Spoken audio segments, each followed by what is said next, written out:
Welcome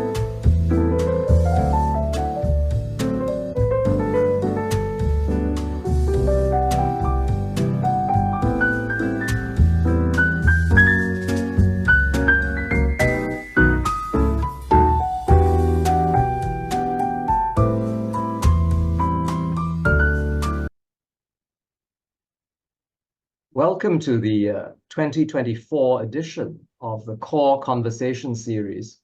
I'm John Lim, Professor and Executive Director of the Center of Regulatory Excellence, or CoRE, at the Duke National University of Singapore Medical School, or Duke-NUS.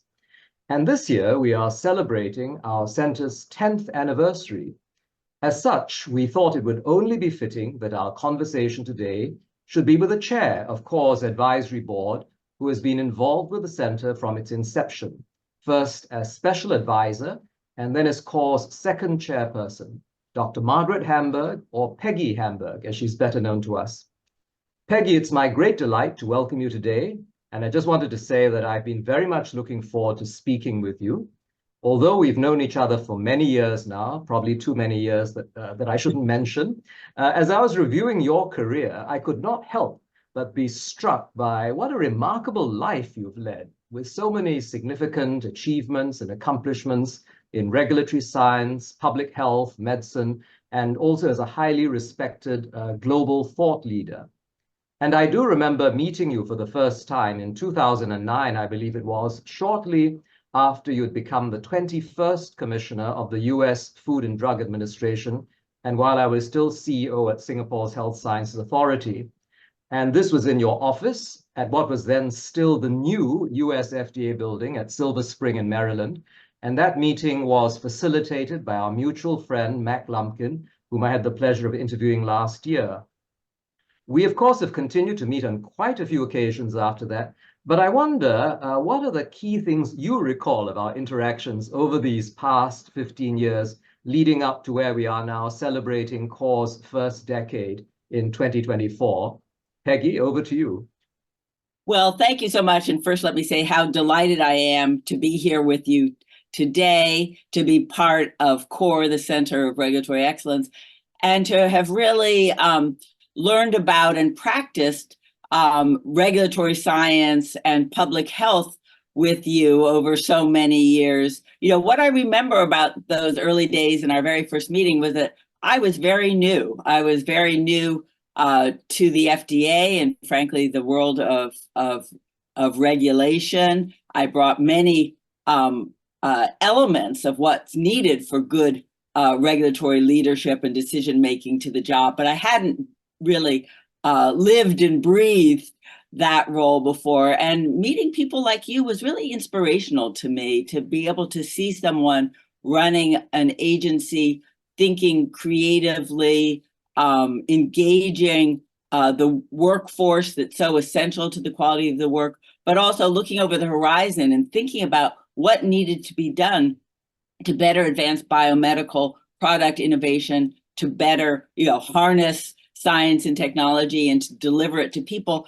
And for me, one of the major things that happened in those early days, and partly from interactions with you and others that were in regulatory leadership roles in other countries, was to make me think about FDA as a partner in the world of global regulatory oversight and global regulatory science. Yeah, that's been a wonderful journey. I think we've had not just, bilaterally, but I think multilaterally. And I think we attended a lot of meetings in those early days, those summit meetings, and then what eventually became the International Coalition of Medicines Regulatory Authorities. So it's been a wonderful journey. But I think before we jump back to that, Peggy, I would like to take you even further back in your life, because that's generally how we take these conversations. To really ask you in terms of your growing up years, what has shaped you as a person, and especially in terms of talking about your family, because your parents were very eminent physicians, and there's a very interesting history and background to this, which I believe has shaped you as a person. So Peggy, could you tell us a bit more about yourself, your family, your parents, your time growing up? Well, thank you. And both of my parents were very active in the academic medical science community, as you know. They both happen to be psychiatrists, so maybe they had some influence in my interest in thinking about how my early childhood shaped my career and my interests and my passions.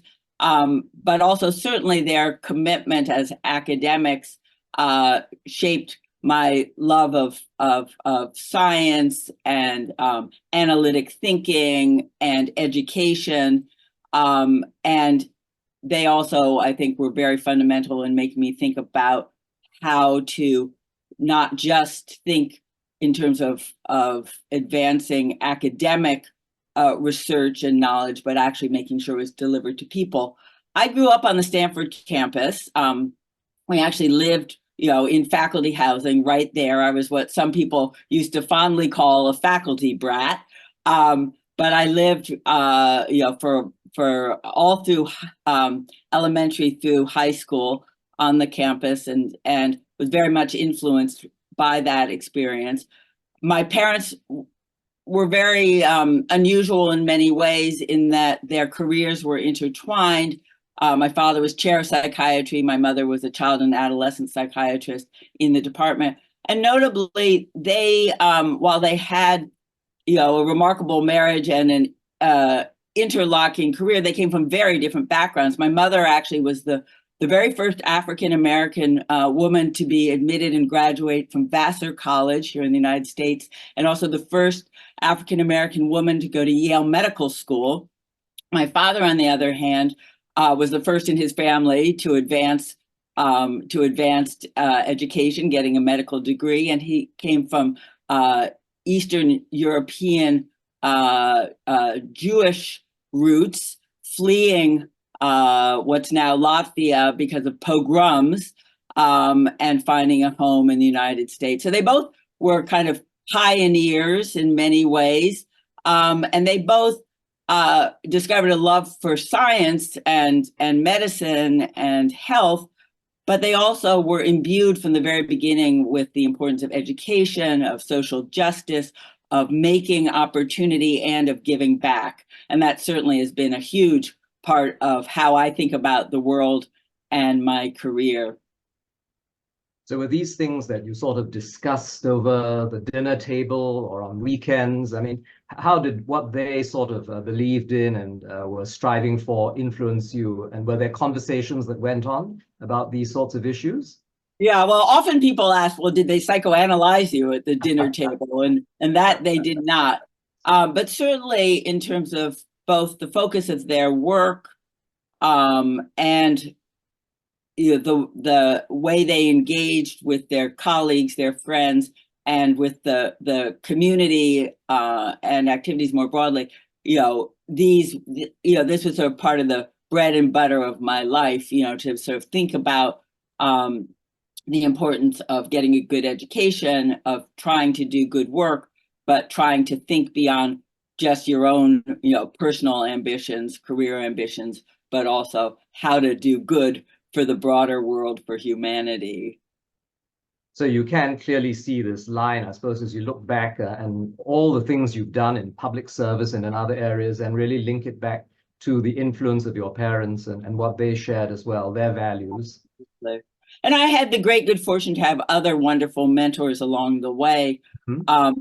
But I also had the experience of not having critical mentors when I wanted them, which was interesting. Even though my mother was a professional and I had no doubt that women could achieve and that women could also, balance work life and family life, but that it was hard. When I was in medical school, I actually felt an acute lack of female leaders in the academic community that I was in. I was at Harvard Medical School at the time. And, one of the things that I have really been committed to, especially in my later career years, is trying to be a mentor to others, not just women, though a lot of women, but, sort of trying to help share the lessons I've learned along the way, and also, the joy and excitement that I've gotten from my professional life. That's excellent. Yeah, I think mentoring is one of those things we often talk about, but it's really not perhaps as strongly developed as it ought to be, not just in workplaces, but even in families and in other social settings. So it's great that I think you're sort of championing the cause and advancing this. And I think, well, I mean, you probably sound a bit old talking about this, but I think as we look at the world now and think of young people, how much more critical is good mentoring and friendships and relationships. And I think, Absolutely. yeah. And as you've been sharing, obviously played such a significant role in your life. Actually, I wanted to ask you, because you then went to Harvard Medical School, so you moved from the West to the East Coast. Was there a sort of significant change in the sort of culture? Because you've basically spent all your working life now on the East, as it were. Yeah. Well, it was a big shift having grown up in California and, of course, on an academic campus like Stanford. Many people expected me to go to Stanford. And actually, Stanford would have paid my tuition, so my parents would have liked that. But I really felt I needed to move beyond. I really, wanted to broaden my horizons, which again has been sort of a hallmark of how I've approached my life and my work. I was a child of California during the sort of anti-establishment hippie era, and to go to Harvard was actually considered rather prissy. There were just a handful of us that went east for college, and to go to an Ivy League like Harvard, was a little bit suspect. But I really, I thrived there. I had lots of opportunity, met lifelong friends. And then once I ended up in the world of policy, somehow the East Coast, has been where I have really ended up living in the Boston area, New York area, and Washington, D.C. area for most of my career. So if you were expected to be at Stanford, and why did you decide to go to Harvard? Well, I think it was partly that from talking with my mom, who had been at Vassar, which was sort of, considered, a sort of a woman's Ivy at the time, and then she went to Yale. Right. The images of a ivy covered buildings, the campus with snow coming down, seemed kind of romantic. And I think I wanted to do something different. I wanted, not to be always identified as the child of my parents. I had many great opportunities as a result, but I also didn't want to always be, oh, are you related to David Hamburg or Betty Hamburg? And my father had actually, with some colleagues, started one of the most popular majors for undergraduates, something called the Human Biology program, which was meant to be a sort of a multidisciplinary major, and it was very, very popular. So my father was a known figure on the undergraduate and the medical school campus. So, it was an effort to start the journey of becoming my own person.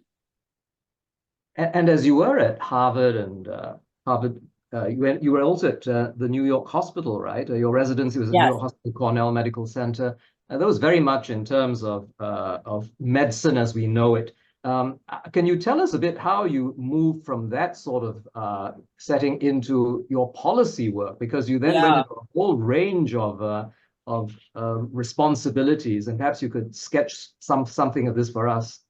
Sure. Well, certainly my career path ended up being very different than the one that I had originally envisioned. And if you read my essay for application to medical school, it was a very different theme. It was, I wanted to subspecialize in endocrinology, probably do neuroendocrinology. I actually worked at a neuroscience lab before I started medical school, and also did some while I was in my residency training at Cornell. And so I thought I'd be most likely a neuroendocrinologist at the end of the day, and teach and take care of patients and do research.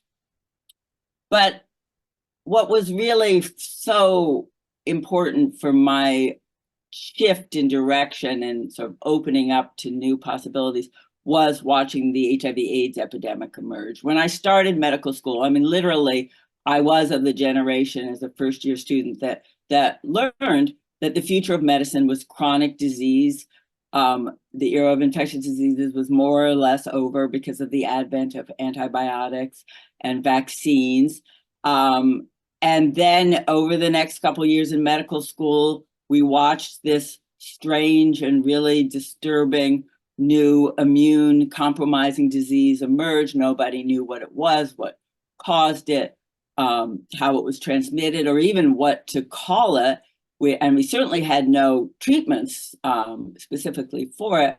By the time I did my residency training in New York City, we knew what it was. We still had nothing but supportive care to treat it.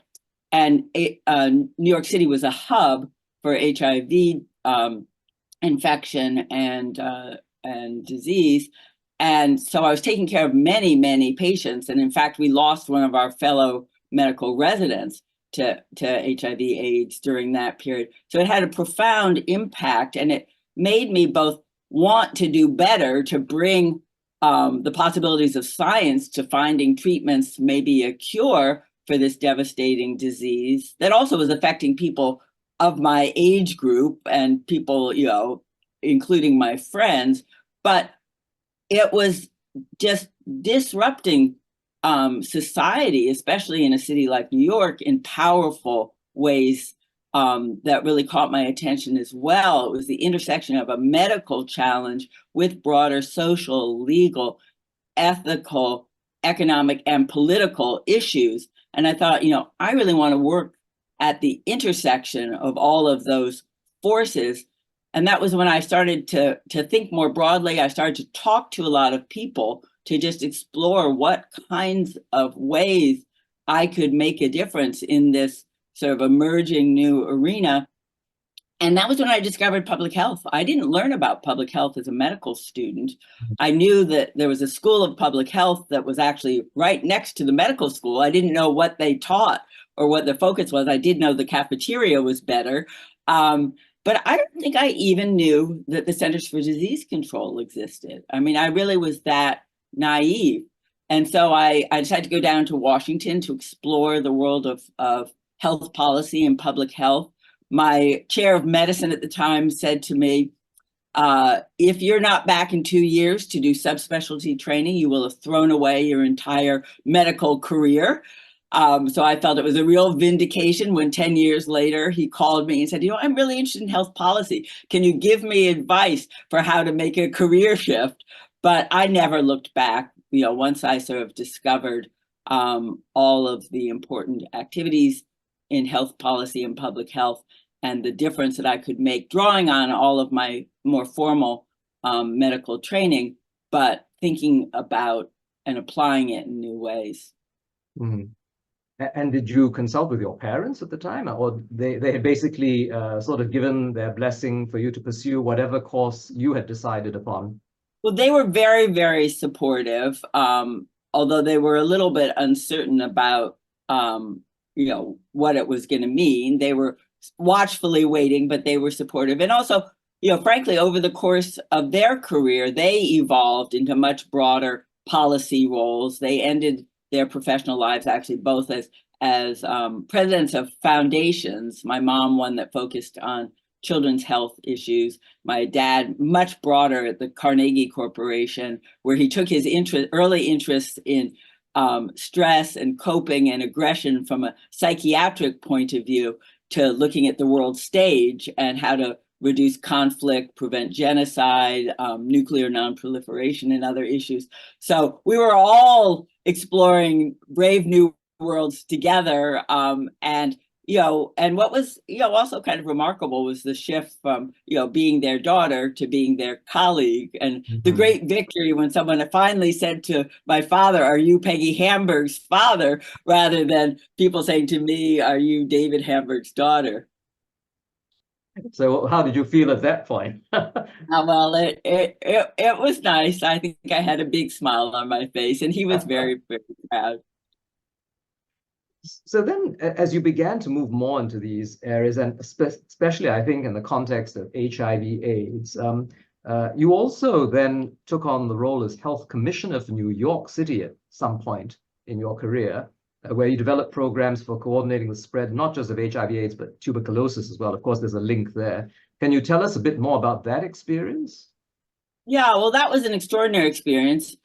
It came very early in my career, quite unexpectedly. In fact, in my little discussions with people about exploring, opportunities in health policy and public health, I had a conversation with one longtime public health leader who advised me not to go get a degree in public health. And he said to me, the only job you'll never be able to have if you don't get an MPH is Commissioner of Health in New York City, because the city charter requires that you have an MPH. And I said, well, who would ever be crazy enough to want that job? So I didn't get a master's in public health, but I, sort of took on roles to give me experience in the world of public health and working. And I ended up in New York City after working at NIH on HIV/AIDS research and policy, actually, as Tony Fauci's special assistant and then assistant director of the Institute for Allergy and Infectious Diseases. But I was first put into the acting role, and then having worked, because the commissioner left, who had recruited me, left rather abruptly. And then after having worked with the mayor and his team, they decided that they wanted to keep me in place. We weathered a few crises together. And so actually he went to the city council and they changed the charter. But I was the youngest person ever to be New York City Health Commissioner. And honestly, I had never managed more than a group of 6 people. I'd sort of helped manage some projects and things, but until I went to the health department as a deputy, and then, within a year became acting and then commissioner. So I had a very steep learning curve, and I hadn't been immersed in New York politics either, which can be rather dicey. But it was an extraordinary opportunity, and to be able to really get my hands around critical, urgent issues was just enormously rewarding. And the TB challenge, just if I can take another few minutes, was a fascinating one, because it was a disease I'd learned about in medical school of historical interest. Never in my wildest dreams did I think that I would be literally living and breathing tuberculosis later in my career.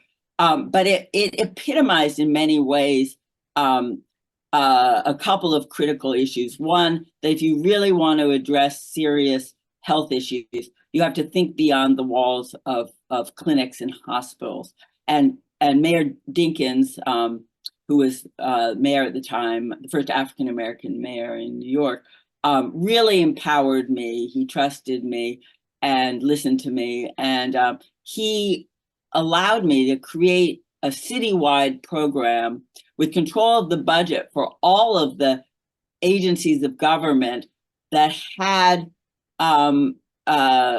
roles in controlling TB. So we had an integrated budget. We put as much money, more money, into modifying those big armory-style homeless shelters that were just such terrible vectors of disease spread.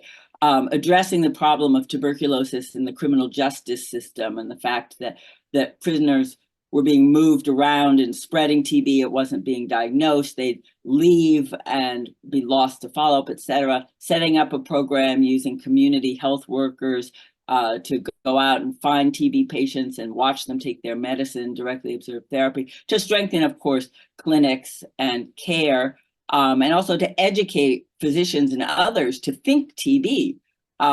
We had little buttons, think TB, but a whole curriculum too, and to upgrade our labs to do better and faster tuberculosis diagnosis, because it was going under-addressed. And we actually not only had resurgence of TB, partly related to the fact that it had been allowed to fester in some of our poorest, most underserved communities, but also the link with the immune suppression of a growing AIDS epidemic in the city that made people more vulnerable, not just to infection, but to full-blown disease. So really, over a course of just a couple of years, we were able to turn the tide, as I said, not just on TB, but drug-resistant TB, which is so much more complicated to address. And really, I think we became a model for the nation and the world in terms of what could be done. And one lesson I learned there was many people said to me, forget it. You can never really address TB until you've solved the problem of poverty. And, we didn't solve the problem of poverty in New York, nor HIV. But what we did have was a science-based, data-driven program that was sensible and well supported with both resources and political will. And it made a huge and lasting difference. This is quite an inspiring story, Peggy, as you recount all this. And I'm just curious because you said you came into this relatively young in your career. You had come really from a very medical-focused sort of context. You hadn't really been exposed to policy or even politics to such a degree, but you seem to be extremely successful in New York City. So what do you think were the factors that contributed to this, and perhaps even the way you looked at the world and figuring out how to deal with these kind of issues? Well, a couple things. One is that actually I'd had a bit of an immersion course before I got to New York City, because I was working on AIDS policy and drug development issues at the very beginning, and actually working with Dr. Fauci at NIH. We were really the first to open the doors to the AIDS activists, groups like ACT UP, who were very loud and felt very passionately, as they should, with their members, so devastated by this disease. But to really sit at the table, listen and learn from the full range of stakeholders, including the AIDS activists, and so I had that experience, which was a very positive experience, which actually circled back to influence my work at the FDA, because one of the things that we were struggling with was how to advance science and develop safe and effective drugs. At the same time, early access was such an essential need, and people were demanding anything that might make a difference, and they didn't fully understand where we were coming from in terms of our research agenda and frame. And we had to understand where they were coming from. And we learned a lot from each other and reshaped aspects of the regulatory landscape at that time, including what then later became accelerated approval, and the notion of how to accelerate clinical trials, not just use death as an endpoint, but surrogate markers, because you understood the underlying biology of disease that would indicate that the disease, that the drug was having an effect. So anyway, so I'd been, in the crosshairs of politics and health during that period, and that, really helped me.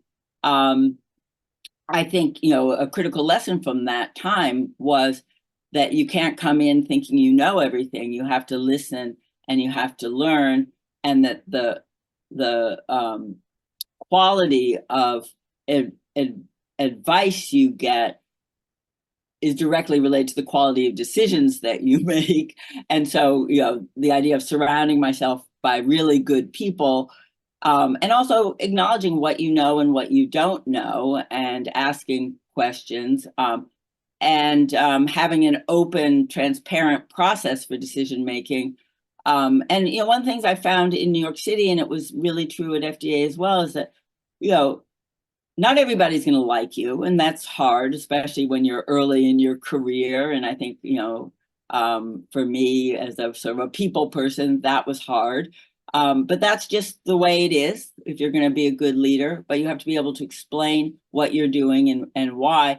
And I found that even if people didn't like your decisions, they could often live with them and accept them if they felt they'd been listened to, and they understood why you had come out where you did, even if it wasn't where they wanted to be. Mm-hmm.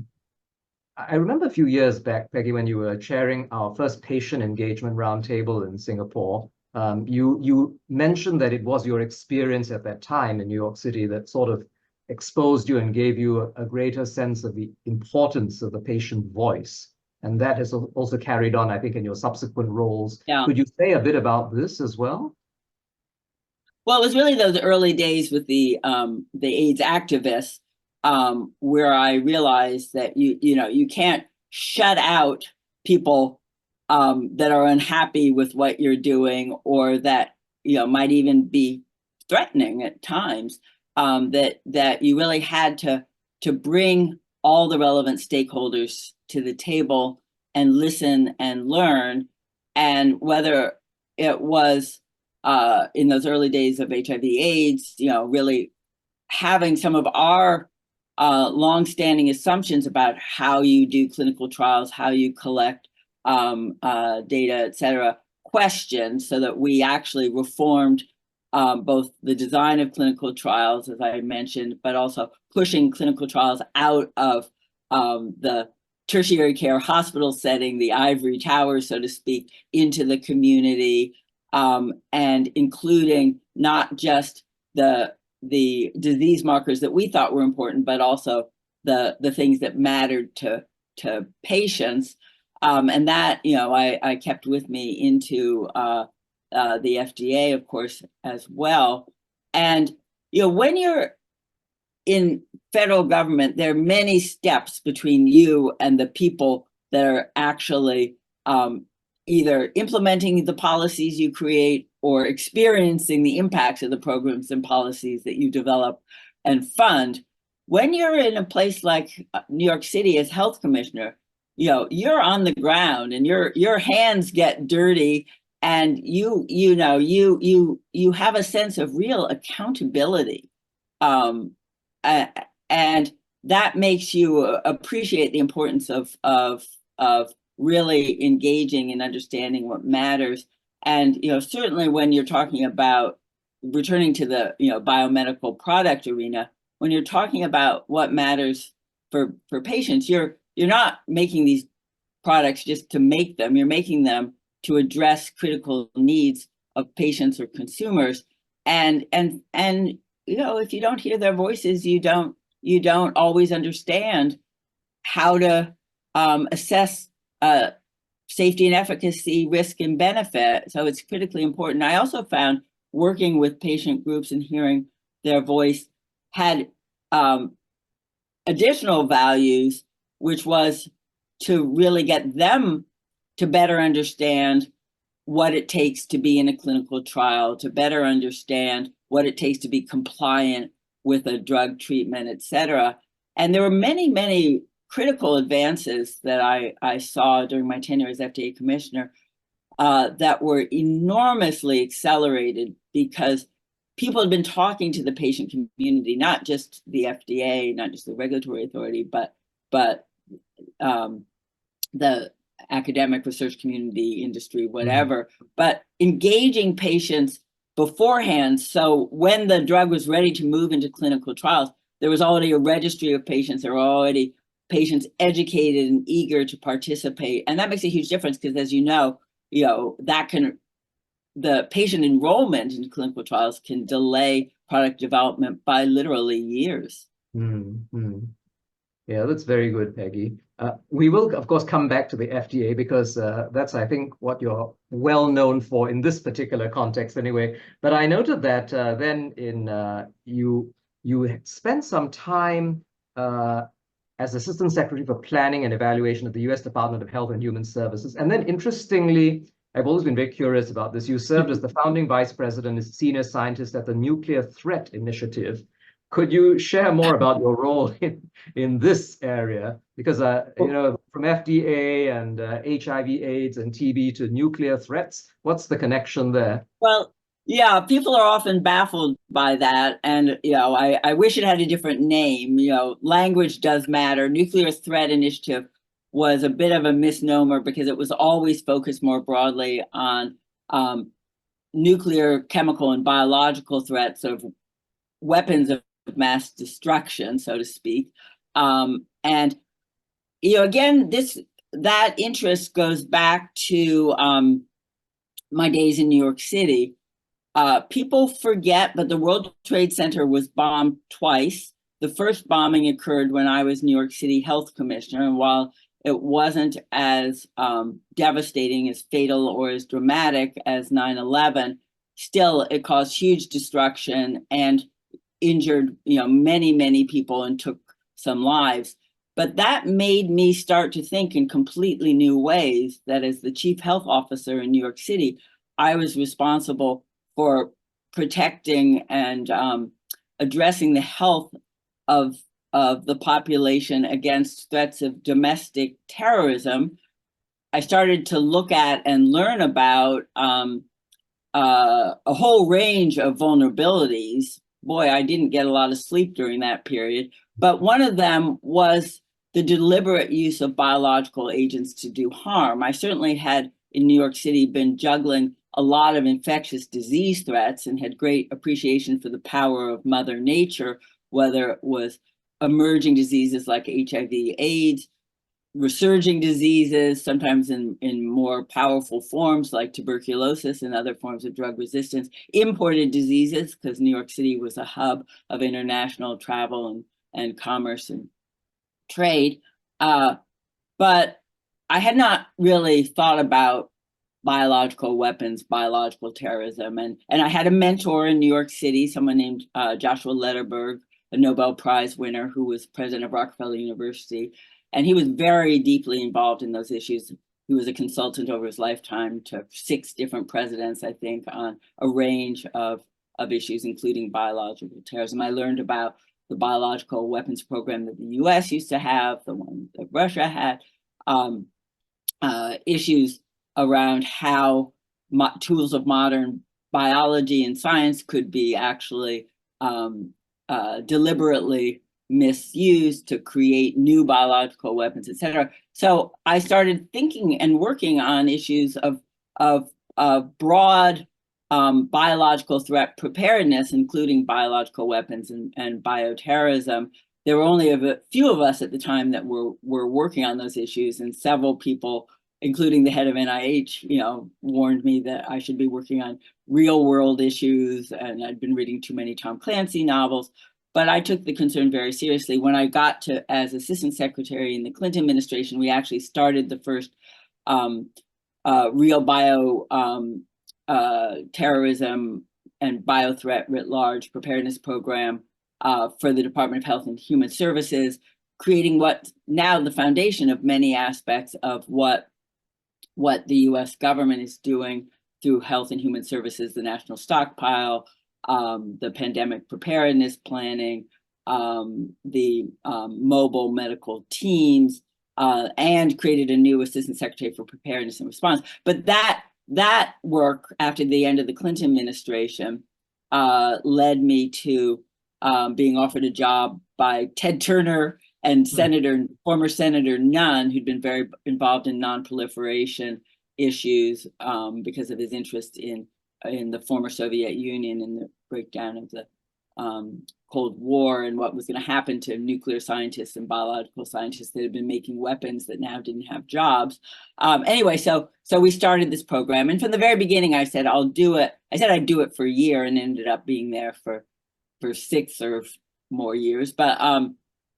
But if I can frame it in terms of the continuum of concerns from naturally occurring disease threats to these deliberate threats, and I think that work was very, very important at a time. It was pre 9/11 that we stood this up, and many people thought it was crazy, but it's proven to be of great value. I continue to work on those issues, although I've also have continued to broaden out. I mean, a hallmark of my career has always been, having one role, discovering aspects of my responsibilities in that role that push the boundaries of my knowledge and experience, and then continuing to build out.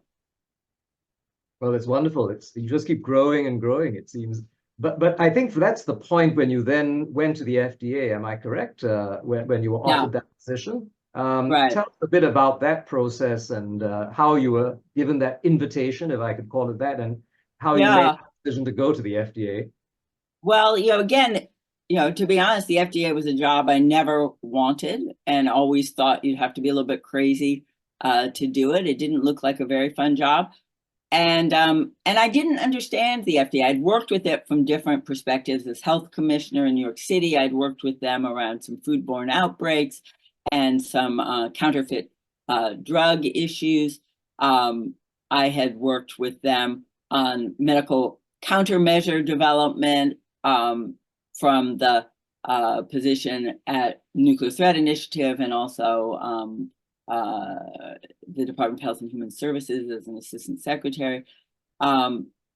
And in those early days of HIV/AIDS, but I thought it was just a really kind of a big bureaucracy. I didn't think of it as a science agency per se. I thought the science was sort of clipboard science, and you had your sort of list of things you had to check off as you reviewed product applications, and that was pretty much it.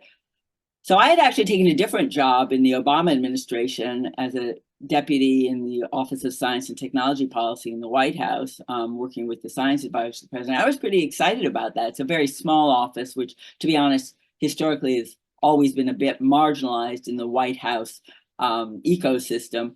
But I thought it would be fun. I'd never worked in the White House. And then, one day I got a call that the president would like you to be at the FDA as commissioner. And I said, I think we've missed a few conversations here. And I actually already have a job, et cetera. Anyway, what had happened really was that, as you know, these agencies can be quite controversial, and there's this tension between innovation and acceleration of approvals and consumer protection, and being very cautious and methodical. At least that's the sort of caricature that people have. And there were two different candidates that were being talked about in the press, and certainly their names were under consideration, but there was this divisiveness about, consumer or industry FDA candidate for commissioner. And I was identified as a possible compromise candidate. I later learned that it was actually the late Senator Kennedy who put my name forward and said, what about Dr. Hamburg? So it was a surprise to me, basically, when the president asked, you step up to the plate, and it was the best decision I ever made. And actually, my daughter, who's always been wiser than her years, said to me at the time, you should take the FDA job. It's a real job. And she was kind of right. It was definitely a real job. But what an opportunity. What an amazing agency in terms of the people that work there, their dedication, their expertise, the kinds of challenges and responsibilities that the FDA takes on, the breadth and depth of its work, the sort of range of disciplines and diversity of people that work there. And there's just something inspiring, as running an agency like that really matters in people's lives every day. And you get up every morning with a sense of mission to promote and protect the health of the public, to try to bring the best science and technology to real world problems, and to work with great colleagues like you, John. That's very kind of you, Peggy. But I noticed also that you were unanimously confirmed. So although you said there were other candidates, obviously there was sort of bipartisan agreement, right, in terms of the fact that you were the right person for the job. Yeah, well, I think the world was a little bit different then. I have no illusions that I could get unanimously confirmed now, especially when you're in a job like the FDA job and you make hard decisions, and decisions that some people don't like. It gets harder and harder the longer your track record of actions taken, the more naysayers will emerge. But I had 2 Senate confirmed jobs over the course of my career, and both were unanimous. And I think I'm hanging up my credentials in that regard now, and not going for a third. But I think what's sad to me is that today it's so much harder, and it is so rare that someone is unanimously confirmed, because there's such a partisan divide. And for a job like the FDA, it really matters what the person knows, how they will approach the job, the actual subject matter expertise they bring to it. And it's a job that obviously is going to be influenced by the political context, but it should be a job where the right candidate can get confirmed unanimously. And actually, I'm a bit of a rare animal, I guess, in that when I was in New York City, I worked for 3 years under a Democrat, Mayor Dinkins, as I said, and then 3 years under Mayor Giuliani. And in my wildest dreams, it never occurred to me that Giuliani was going to keep me on because he really did not like much about the Dinkins administration. But to his credit, he recognized that the health commissioner job, was a very professional role, and I had a good reputation, and he was told good things about me by people he trusted, and he kept me on. And I think that's the way it really, in an ideal world, should be. Mm-hmm. So tell us, Peggy, because you always described as one of the longest serving FDA commissioners. I mean, obviously, especially in the last few years, we've seen a lot of changes. But what were the key sort of areas? Because you were certainly one of those who promoted regulatory science as a key issue. But could you sketch out for us what were your key initiatives that you are, in a sense, proudest of during your time as FDA commissioner? Sure. Well, I never expected to stay so long, although 6 years seems to have some special significance in my career path if you go back. But I thought I'd be lucky if I could survive for 2, which is about the normal average in modern FDA life. But for one thing, you have to stay a long time to get things done. The regulatory process, the rulemaking, the sort of legal regulatory procedures, do require that it takes time to get things done and put in place. And many of the issues you grapple with just take time to address. And it takes time to get up to speed and then to really be able to apply yourself. But from the very beginning, I got to FDA at a time, and I don't know if you remember this, but where FDA was really embattled. There'd been a series of drug safety scandals. There'd been some major foodborne outbreaks. The trust and confidence in FDA, was diminished.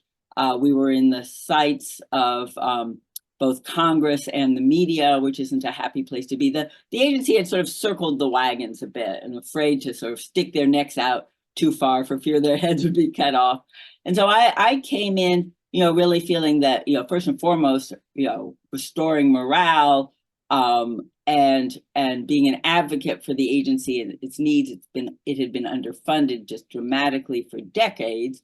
But also rebuilding trust and confidence in the agency, because it could only do its work if the public and policymakers believed in the mission and believed in the quality and integrity of our work. And part of that was opening up and really explaining, going back to some things we talked about before, explaining what we did, how we did it, and why, not being the black box that people feared and sort of viewed as just a problem. You have to hold your nose and work with the FDA, but as a partner in achieving critical goals, including advancing biomedical product innovation.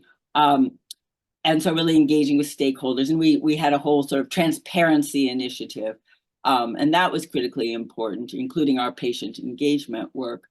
Then I realized, that FDA was, in fact, a very strong and important science agency and doing critical work, but that there was this domain of science, what I called regulatory science, which people said, don't talk about it that way because no one is interested in anything regulatory and their eyes will just glaze over and they'll tune you out. So I tried to think of other ways to discuss it, but at the end of the day, I thought this is regulatory science, but it's a positive science because it's about making that translation from a good idea, a scientific advance, to a real world product. And it's really the knowledge and the tools needed to more effectively develop and assess safety, efficacy, quality, and performance of a product, sort of at the highest level. But it involves advancing pharmacogenomics and biomarkers,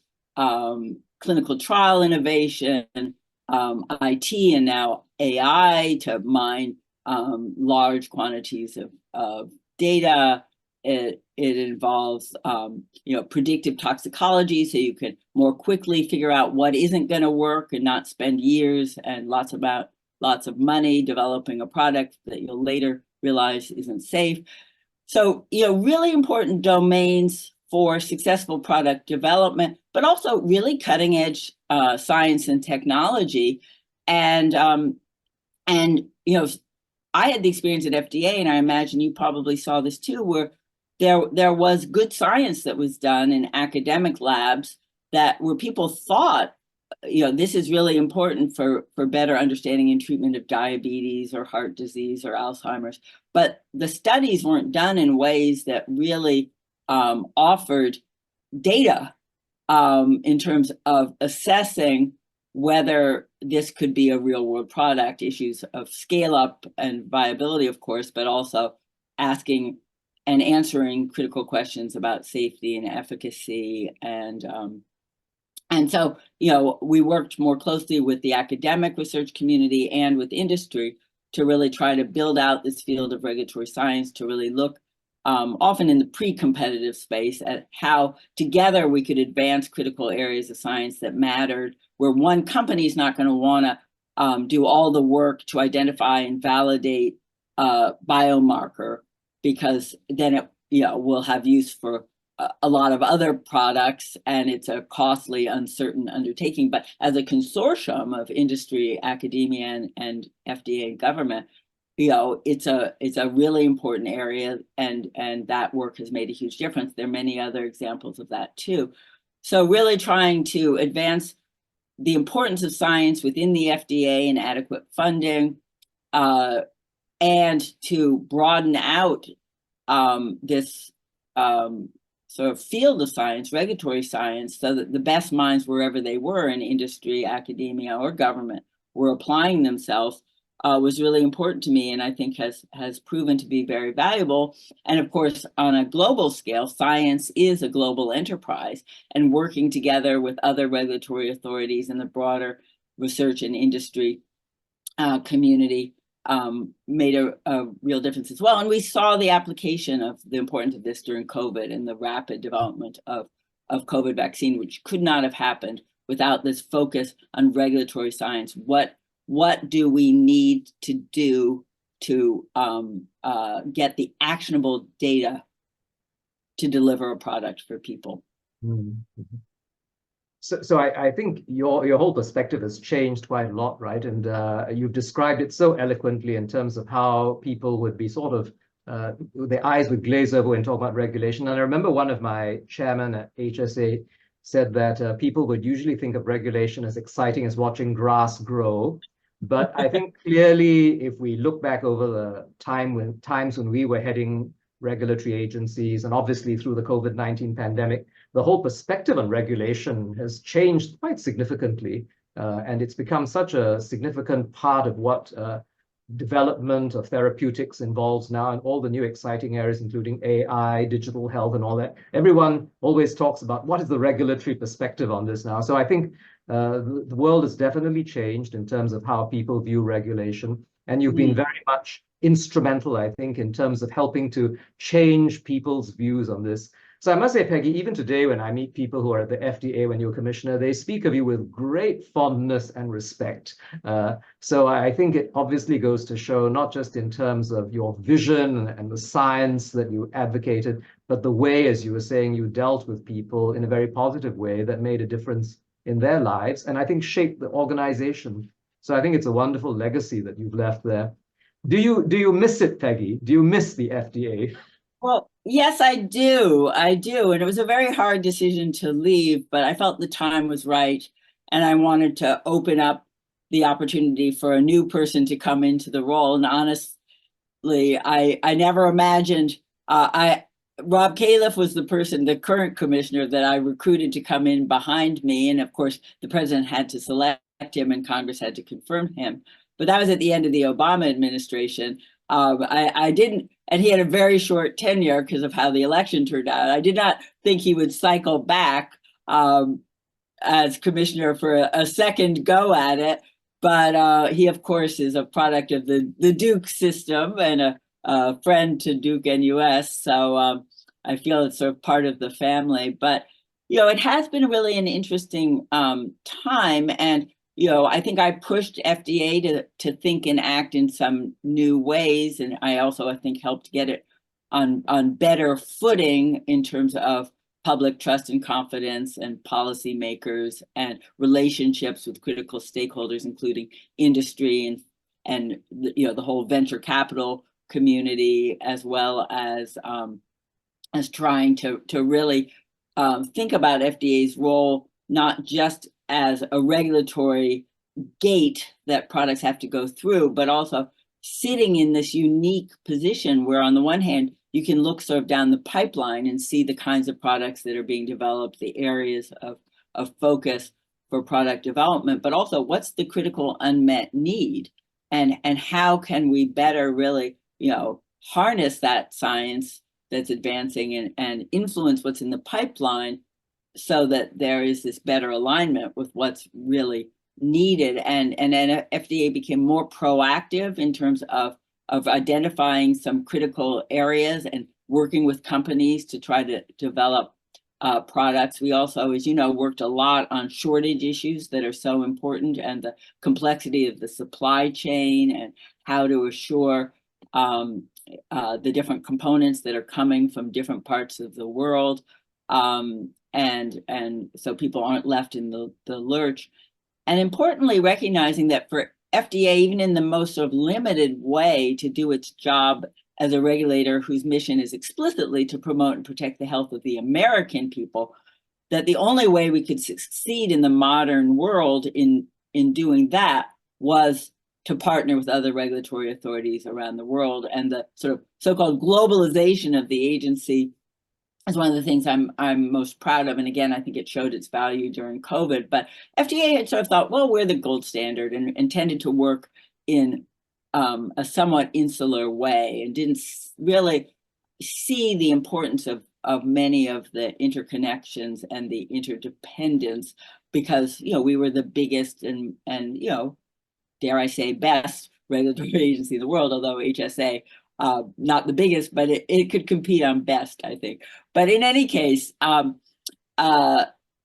idea that actually helping to train and educate and engage regulatory authorities in other countries was critical to our mission fulfillment, because if we could raise all boats, so to speak, raise the tide, we had to do less oversight. I mean, FDA was supposed to be all around the world inspecting manufacturers and products and securing supply chains, et cetera. The ability to share that workload, and also on some of the complicated scientific questions, to share that challenge of grappling with what's the right thing to do in this situation, working together and really seeing ourselves as a community of regulators, I think was just invaluable, and a crucial contribution that I helped make possible at the FDA and more broadly. And I think even though we have been in a period of considerable nationalism and looking inward in the US and other countries, I think we have to just keep pushing hard on this. And that's one of the reasons I love CoRE, is because CoRE is really about thinking about regions, not just thinking about the needs of one community or one country. And CoRE is also about thinking about regulation as a component of a broader health system approach, and that you can't just invest in hospitals and clinics and infrastructure and think that you are going to advance health. You have to think about, how do we make sure that people have the products that they need in a timely way and can afford? How do you think about, how do you develop products that people will want to take? How do you think about not just treatment after disease occurs, but prevention? And a component of that does involve, really important medical products. And it all involves much broader thinking about the ecosystem for medical product innovation, from the science that gets done and who pays for it and the regulation of it, and its ultimate delivery, to thinking about the fact that not everything for health is how we learned about it in medical school, and we really have to broaden out and engage. And I just love, I have to come back to CoRE since we're probably coming to the end of our time also. I love the way CoRE is embedded in a broader system that's thinking about both healthcare and medical service delivery, but also population health and public health, and really in a country that's so dedicated to both advancing cutting edge science, but also serving the needs of its public. Well, I think these are themes which you know very well, because as chair of the advisory board, we've been discussing them. And of course, we'll come back to them at the end of the year in our CoRE 10th anniversary scientific conference in October. So this is a plug to the audience as well. If you can join us then, we'd love to see you in person as well when we talk about regulating the future of health. And what Peggy has described will actually, in a sense, look back over not only her journey, but what she's learned as well, but what we continue to learn about the exciting nature of regulation as healthcare itself evolves. But as we come to the end of our time, Peggy, I think we need to come back to this, the advice that you have, because the reason for the CoRE conversation is to really speak to people who are developing their careers as regulatory professionals, but also those in other aspects of the biomedical, public health, and global health sector. You've shared a lot already in terms of your own journey. Do you have any specific advice for those out in the audience today who are sort of still juggling many aspects of their personal and professional lives? And how do you manage that? Because I think as we've been listening to you, you've faced a tremendous amount of challenge, but you seem to come through this with great coolness, calmness, and great integrity and professionalism. So what is your advice for people based on your experience? Yeah. Well, first you have to develop a very thick skin. That helps, and a strong stomach too at times. But I think you mentioned the word integrity, and I think integrity is absolutely crucial. I mean, I think personal integrity, integrity in your leadership, and of course, integrity in your science makes all the difference. I mean, when you choose, as I have, to sort of work at that perilous interface between science, medicine, and health with politics and law and social factors and economic pressures, you get buffeted around, and particularly when you're addressing issues of health and also big business, as you do at a regulatory authority like FDA. There are so many competing priorities and voices and stakeholders. And I just really did find, whether, I mean, in all the jobs I did, that, sort of having a clear sense of mission, understanding, what the critical issues were, and getting all the best information that you could, and talking to all the various stakeholders, et cetera. But taking a really hard look at the science and the evidence as you made decisions. And often you had incomplete data, and that makes decision making hard, but you do the best you can, and you explain why you made the decision, and acknowledge what you don't know, but how you're going to continue to try to learn more to fill in the gaps, and that decisions may evolve over time, whether it's COVID policy or an ongoing oversight of a drug product once it's in the marketplace and there's more use, and you might learn more about appropriate indications for use of that product or safety concerns. I think all of that kind of openness and communication is really important. Frankly, when you're in a government job and many other leadership jobs, you can't just, it would be naive and a mistake to just, spout the mantra, follow the science, because scientific advice is going to have to go into a bigger crucible of decision making that reflects all manner of things, from available resources to the political environment to the cultural context, etc. But if you don't start with a grounding in science, you get blown off course big time and right away. So I think, the integrity, both openness and commitment to trying to bring evidence-based decision-making to your work. Now, not everybody's going to want to have a career path like mine, go into policy. And I think there are many, many ways in the modern world to enormously contribute to what I think is a shared goal of trying to use science for the betterment of humanity and to address critical unmet needs. And, you can work on fundamental science, you can work teaching and education, you can take care of patients, you can lead important institutions inside and outside of government. And all of those have their discrete challenges and their very definite rewards. But there are many themes that are the same that have to do, with, getting the best possible evidence, the best possible advice, listening to stakeholders, engaging stakeholders in your decision making, and not losing sight of what you're trying to do and why. I mentioned a mentor in the biothreat area, Dr. Joshua Lederberg. He once said to me when I was struggling, because I knew I didn't want to do academic medicine, I knew that I had a passion that was pulling me towards health policy and public health, but it was a little scary to get off the track. He said to me, think about what you're good at, think about where your passions are, and make your life at that intersection.